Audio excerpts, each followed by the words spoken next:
देख के सुदामा की दीन दशा। यह प्रसंग उस समय पर बिलहरा भागवत कथा में चल रहा था। तभी साधु जी जो भागवत कथा कर रहे थे उनके आंखों में आंसू आ गए।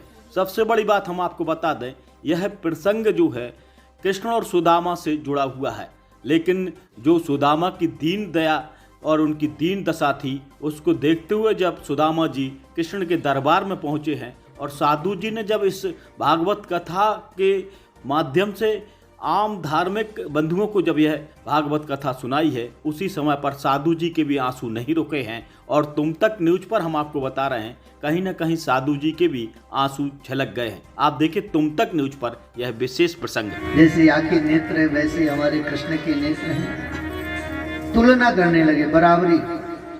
अरे फिर सोचने लगे सुदामा जी कि एक ही शकल के दो व्यक्ति कभी कभी होते हैं। अच्छा भैया चल बाबा एक बात बताओ, कोई दूसरा तो ना यात्री है नहीं, तुम ही अकेले हो। तुम्हें हम ले चलेंगे तो उतराई क्या दोगे? सुदामा जी बोले लाला उतराई के लिए तो मेरे पास कुछ नहीं है, ये 4 मुट्ठी चावल है, मैं भेंट के रूप में ले जा रहा हूं। और पता है तुझे द्वारकाधीश जो कृष्ण है ना, वो मेरा बचपन का यार है। अच्छा बाबा, हाँ भैया मैं जा रहा हूं, बहुत दिन बाद जा रहा हूं, और जब लौट के आऊंगा ना तो बहुत सारा देंगे। और सुदामा जी नाव में बैठ गए। बाबा आप हरि भजन सुना दे। सुदामा जी बोले हाँ भैया मैं तुझे हरि भजन सुना दूं। और सुदामा जी बैठ गए, भाव से गाने लगे। सरस किशोरी बयस की थोरी रति रस भोगी को श्री राधे कृपा की को सरस की थोरी बयस की थोरी रति रस भोगी कीजिए कृपा की को श्री राधे कीजिए कृपा की को। जैसे आंखें नेत्र है वैसे हमारे कृष्ण के नेत्र हैं। तुलना करने लगे, बराबरी। अरे फिर सोचने लगे सुदामा जी कि एक ही शकल के दो व्यक्ति कभी कभी होते हैं। अच्छा भैया चल बाबा एक बात बताओ, कोई दूसरा तो ना यात्री है नहीं, तुम ही अकेले हो। तुम्हें हम ले चलेंगे तो उतराई क्या दोगे? सुदामा जी बोले लाला उतराई के लिए तो मेरे पास कुछ नहीं है, ये 4 मुट्ठी चावल है, मैं भेंट के रूप में ले जा रहा हूं। और पता है तुझे द्वारकाधीश जो कृष्ण है ना, वो मेरा बचपन का यार है। अच्छा बाबा, हाँ भैया मैं जा रहा हूं, बहुत दिन बाद जा रहा हूं, और जब लौट के आऊंगा ना तो बहुत सारा देंगे। और सुदामा जी नाव में बैठ गए। बाबा आप हरि भजन सुना दे। सुदामा जी बोले हाँ भैया मैं तुझे हरि भजन सुना दूं। और सुदामा जी बैठ गए, भाव से गाने लगे। सरस किशोरी बयस की थोरी रति रस भोगी को श्री राधे कीजिए कृपा की को सरस की थोरी बयस की थोरी रति रस भोगी कीजिए कृपा की को श्री राधे कीजिए कृपा की को। जो दीन बंधु है, वास्तव में आप दीन बंधु हैं। आपके जो दीन भक्त हैं जिनको संसार देखना नहीं चाहता है उनको आप गोदी में बैठाते हैं। सुदामा जी को देख रहे हैं, हाथ जोड़ करके निवेदन किया, बाबा अगर आप आज्ञा दें तो मैं जाकर के स्वामी से कह दूं। हाँ भैया। अच्छा बाबा आपका परिचय क्या है, कहाँ से आए हैं?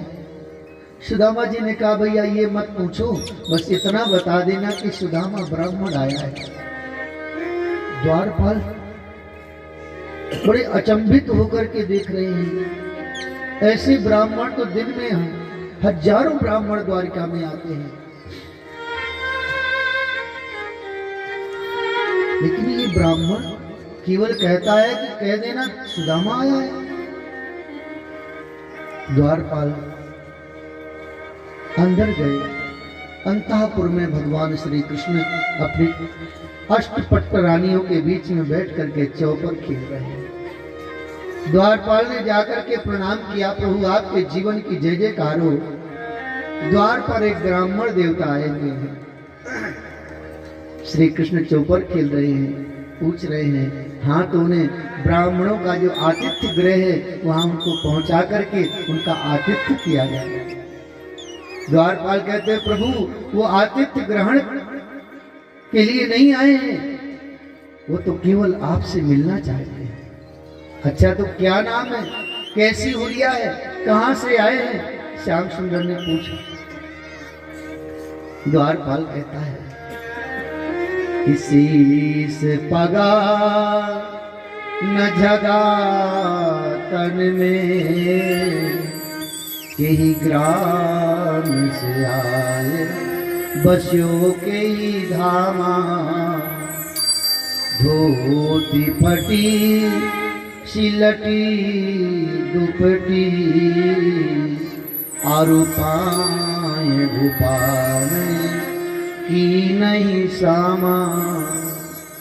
द्वार खड़ो द्विज दुर्बल, रहियो चकिसों वसुधा अभिरामा।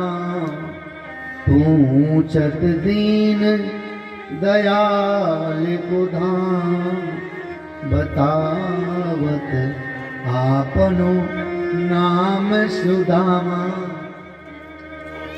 जैसे ही द्वारपाल ने कहा सुदामा, श्याम सुंदर भूल गए कि हम कर क्या रहे हैं।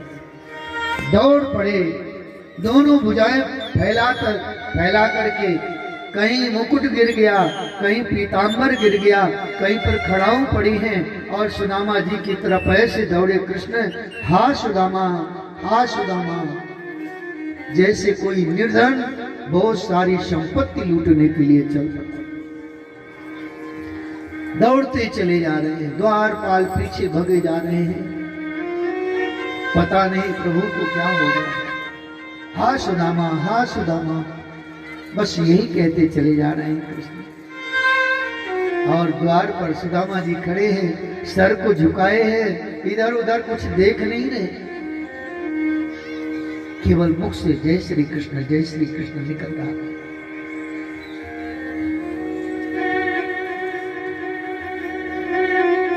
सुदामा जी ने देखा कृष्ण दौड़े चले आ रहे हैं, हाथ फैलाए हुए, हा सुदामा, हा सुदामा, हा सुदामा। और सुदामा जी भी कृष्ण से मिलने के लिए दौड़े हैं, लेकिन शरीर में सामर्थ्य नहीं है। बस थोड़ा सा दौड़े सुदामा जी, गिरने वाले हैं कि दौड़ करके कृष्ण ने सुदामा को गोद में उठाया है, हृदय से लगा लिया, जैसे किसी माँ को अपना बिछड़ा हुआ पुत्र मिल गया हो। कृष्ण को सुदामा इतने प्यारे लगे। परमात्मा श्री कृष्ण को वात्सल्य की मूर्ति कहा गया है। भगवान के हृदय में अनंत अनंत माताओं का प्यार भरा हुआ है।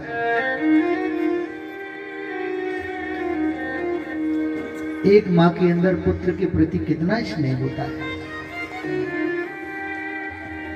सुदामा जी को गोद में उठा लिया कृष्ण ने, अंतःपुर में ले गए और ले जाकर के अपने निज सिंहासन पर सुदामा जी को विराजमान कर।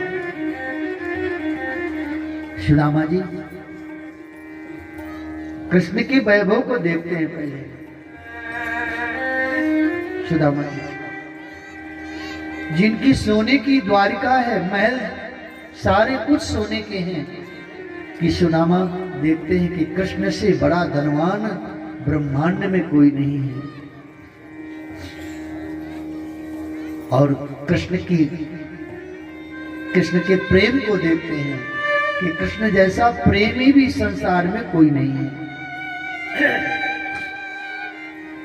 के पास बैठ गए सुदामा जी के और चरणों को अपने गोद में ले लिया कृष्ण ने, माथे पे लगाया। रुक्मणी से कहा, रुक्मणी जाओ जल लेकर के आओ परात में, मैं अपने प्यारे सुदामा के चरण धुलूं। रुक्मणी गई, सोने की परात में रक्त जडित परात है और उसमें गंगा जल भर करके लाई है, रख दिया सामने।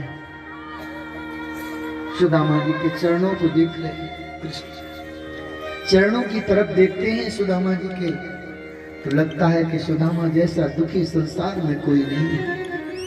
और जब कृष्ण सुदामा की मुख की तरफ देखते हैं, इतना प्रसन्न मुख है सुदामा का, लगता है कि संसार में सुदामा जैसा सुखी कोई नहीं है।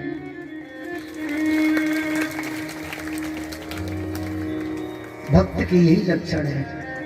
शरीर भले ही जर्जर हो जाए, लेकिन हृदय में परमात्मा की प्रेम की उमंग लहरा रही हो, भक्त ऐसे ही होता है। ये शरीर तो नहीं रहेगा एक दिन, लेकिन जो प्यार है परमात्मा के प्रति, जिस योनि में जाएंगे उस योनि में यही प्यार रहेगा। इसलिए परमात्मा से निरंतर प्रेम करो। सुदामा जी बड़े प्रेम से बैठे हैं, कृष्ण सुदामा जी के चरणों को सहला रहे हैं। कहीं कहीं पर बीमारियां पटी हैं, कहीं कहीं कांटे धंसे हुए हैं, कहीं कंकड़ धंसे हैं, रक्त प्रवाहित हो रहा है।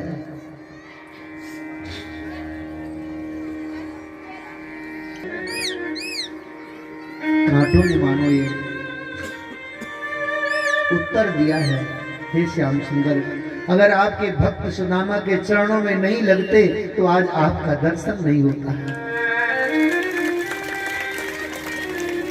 आपके सुदामा जैसे भक्त के चरणों का आश्रय प्राप्त किया हमने, तो आपका हमें दर्शन प्राप्त हो गया। एक एक कांटे को निकाला है श्याम सुंदर।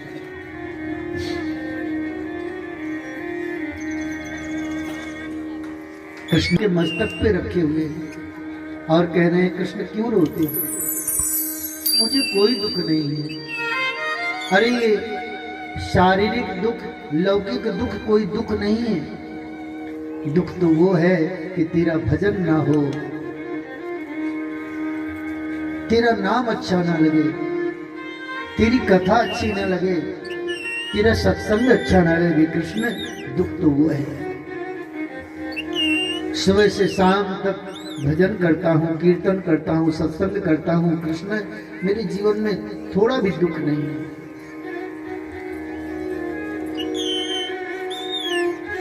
कृष्ण रोए जा रहे हैं।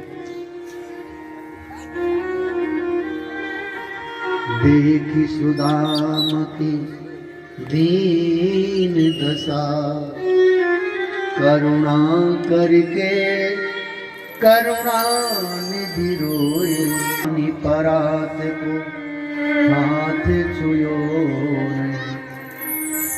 नैनन के जल सो पग धोए। सुदामा की दशा देखी प्रभु, और सुदामा के मन की दिशा देखी। संसार की कोई परिस्थिति आपको परमात्मा के भजन से विचलित नहीं करती। हम आप कहते हैं महाराज संसार है बड़ा कठिन, महाराज हम भजन नहीं कर पाते, इतना व्यस्तता है। आपको परमात्मा के प्रति प्यार नहीं है, इसलिए व्यस्तता है। परमात्मा के लिए तड़पण नहीं है आपके हृदय में, नहीं तो आप सब काम करते हुए, गृह कार्य करते हुए भी परमात्मा का भजन कर सकते हैं। भजन करने के लिए अलग से एक्स्ट्रा समय की जरूरत नहीं है, अलग से समय की जरूरत नहीं है। आपके हृदय में तड़पण होगी, आप काम करते हुए भी रोते रहेंगे और कर्म को करते रहेंगे। विचार करने लगे, सुदामा ब्राह्मण है और ये गंगा जल क्या है? गंगा जल तो मेरे चरणों से ही निकला हुआ जल है ना, भगवान के चरणों का जल ही तो गंगा जल है। भगवान कृष्ण विचार करने लगे, अगर इस अपने चरणों के जल से सुदामा के चरण धुलता हूं तो मुझ जैसा अधम कौन होगा। सुदामा जैसे विशुद्ध ब्राह्मण के चरणों को धोने के लिए चरणों का जल नहीं, नेत्र का जल होना चाहिए।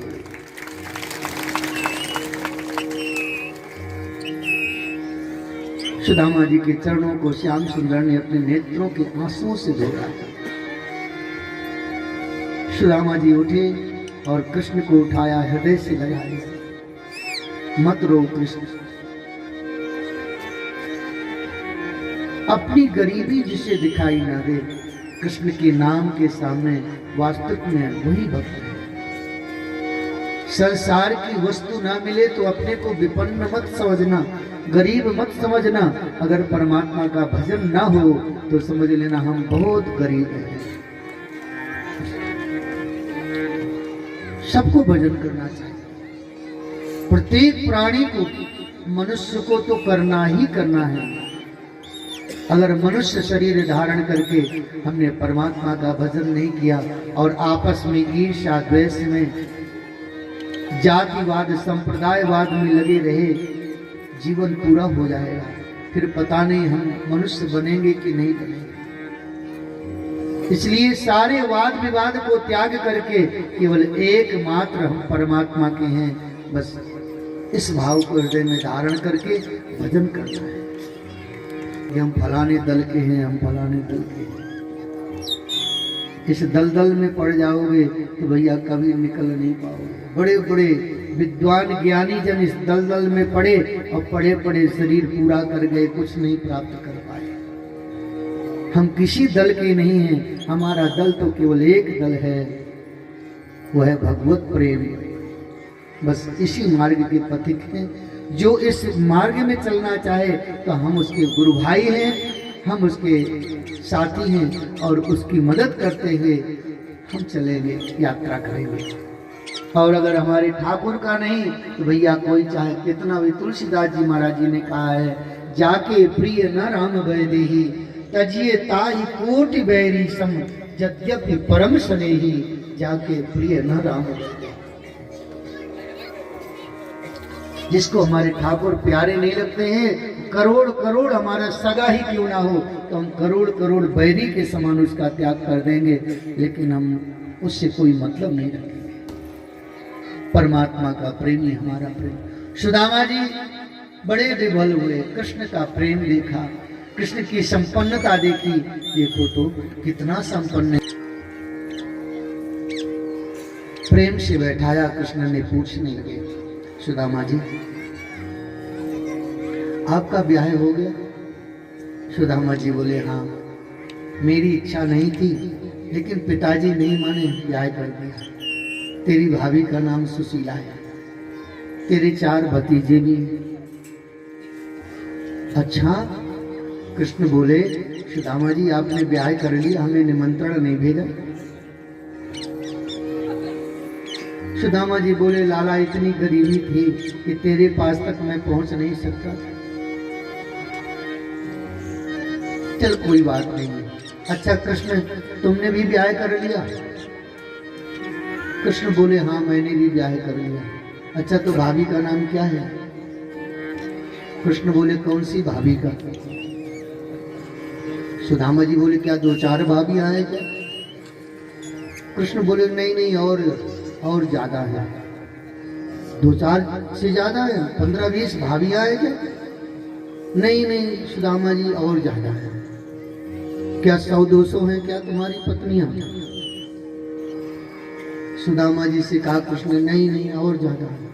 अब सुदामा जी तो पागल हो गए कि ये भगवान कितने ब्याह किए तेने? अच्छा तू ही बता कृष्ण, कितने ब्याह किए? श्याम सुंदर बोले सुदामा जी 16,108 ब्याह किए।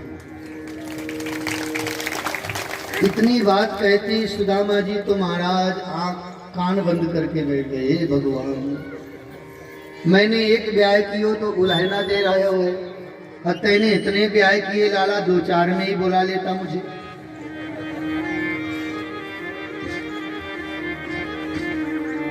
अब आपस में हास परिहास के